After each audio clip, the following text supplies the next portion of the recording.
आवाज उठाते, मोहलत देते, टेम देते, कौन उठा लेते जाता जमीन। हम यहाँ पे पैदा भी हुए थे। घर की मिट्टी लेके जा रहे हैं, कुछ बताने के लिए नहीं है, क्या बताएं। यहाँ पे तो हमारे दोस्त भी थे, हमारे रिश्तेदार भी बिछड़ गए हमसे। पूरी बर्बाद हो गई है, अब क्या करा जाए।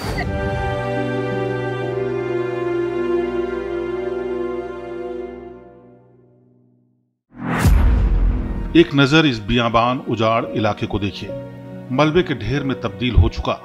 यह है उत्तर प्रदेश की राजधानी लखनऊ का अकबर नगर इलाका।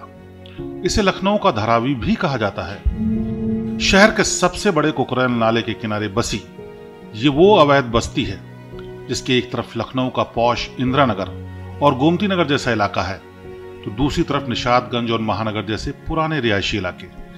यह अमीरों की बस्ती के बीच बना वो बदनुमा दाग है इसे एक दिन मिटना ही था।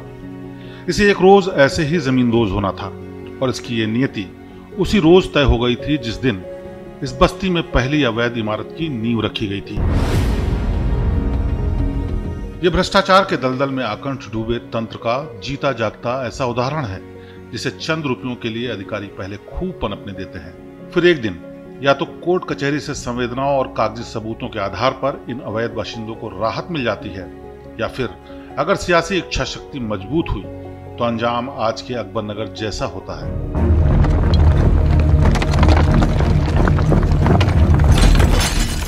पर इसके अंजाम के किस्से पर आए इससे पहले अकबर नगर जैसे इलाकों के पनपने की कहानी समझ लेते हैं।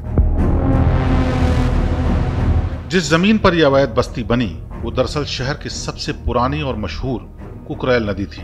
लखनऊ को नवाबों और नदियों का शहर माना जाता है, पर न तो अब नवाब रहे और न ही ऐसी नदियां। कुकरैल की यह नदी कैसे नाले में तब्दील हो गई ये ठीक ठीक कोई नहीं जानता, पर ये सब जानते हैं कि इसके किनारे कुकरमुत्ते की तरह उगाए मकान सालों से लखनऊ नगर निगम, लखनऊ विकास प्राधिकरण और बिजली विभाग की मिलीजुली देन है। करीब 40 साल पहले यहाँ आसपास के शहरों से वो इक्का दुक्का लोग आए जो बेहद गरीब थे, जिनके पास न काम था, न पैसा और न रहने के लिए छत। किसी ने बताया कि इस जगह पर झुग्गी बनाकर रहने का इंतजाम हो सकता है, तो पहले किसी एक ने, फिर दूसरे ने, फिर तीसरे ने छोटा सा रहने का इंतजाम बनाया और फिर शुरू हो गया वो खेल जो हर छोटे बड़े शहर में दशकों से भ्रष्टाचार के तंत्र से हाथ मिलाकर फलता फूलता रहा है। 80 के दशक में इक्का दुक्का झोपड़ियों और अस्थायी रिहाइश वाले इस इलाके में 90 का दशक आते आते एक दो पक्का मकान नजर आने लगे।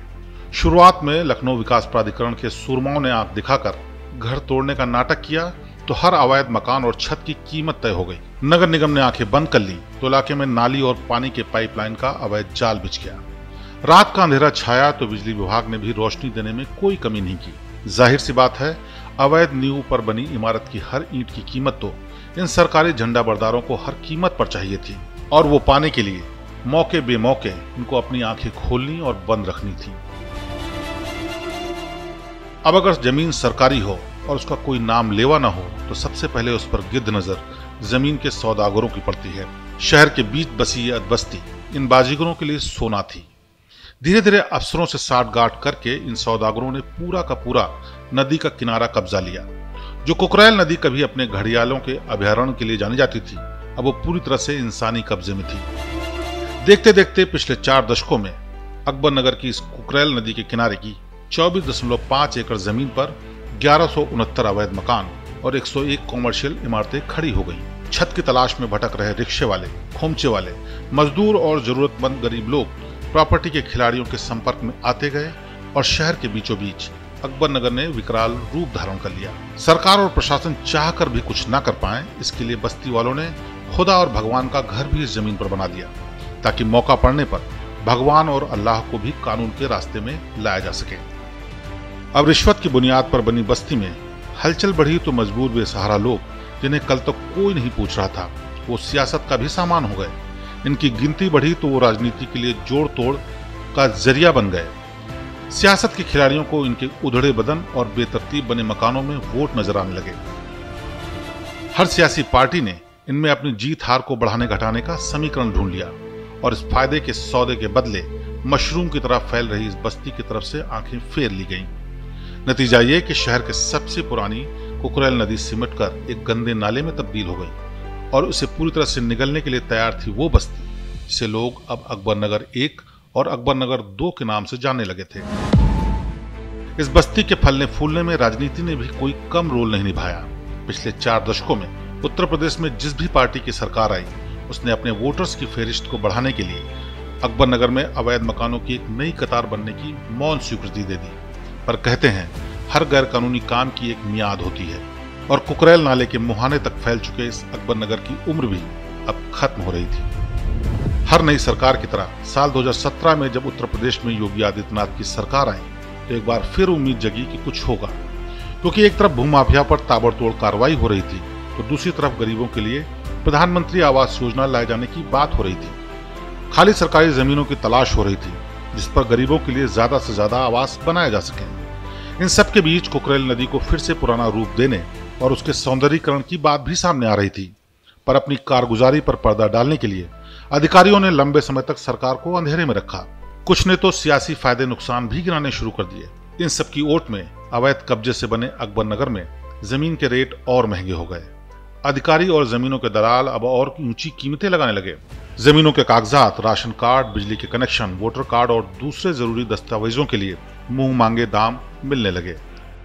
जब देश में सीए एनआरसी लागू करने की बात ने जोर पकड़ा तो पूरे देश में घुसपैठियों, रोहिंग्याओं, बांग्लादेशियों में खलबली मची कि अगर यहाँ रहना है तो कागजात मजबूत होने चाहिए।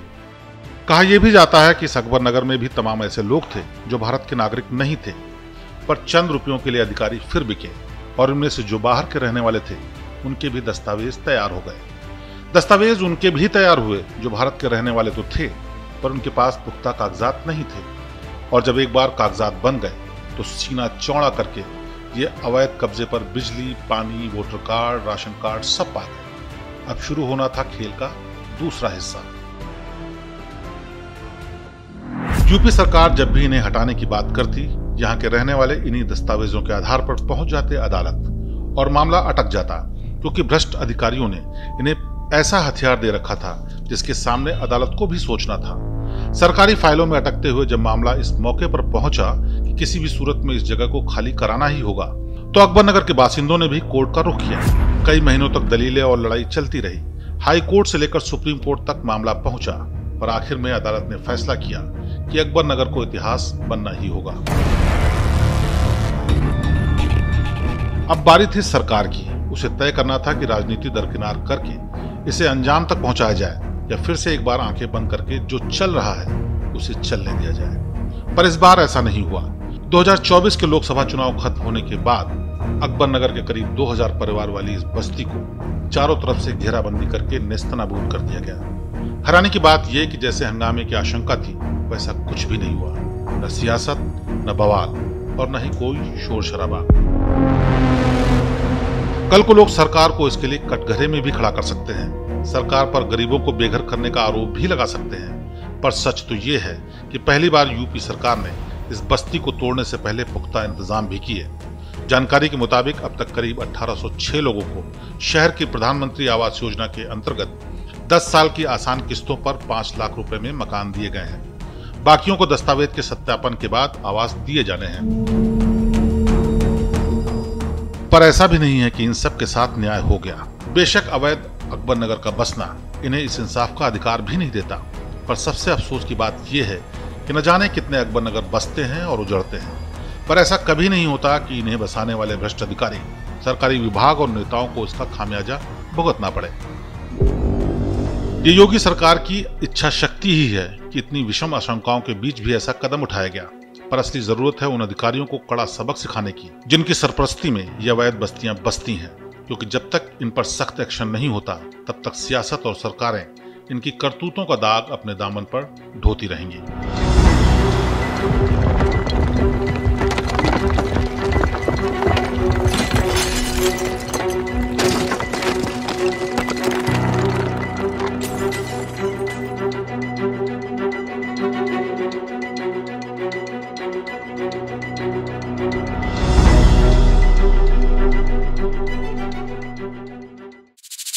यूपी की हर खबर देखने और उनसे अपडेट रहने के लिए हमारे चैनल श्रेष्ठ यूपी को सब्सक्राइब और लाइक करें। साथ ही बेल आइकन को दबाना ना भूलें, जिससे हमारे हर वीडियो की जानकारी आप तक पहुंचती रहे।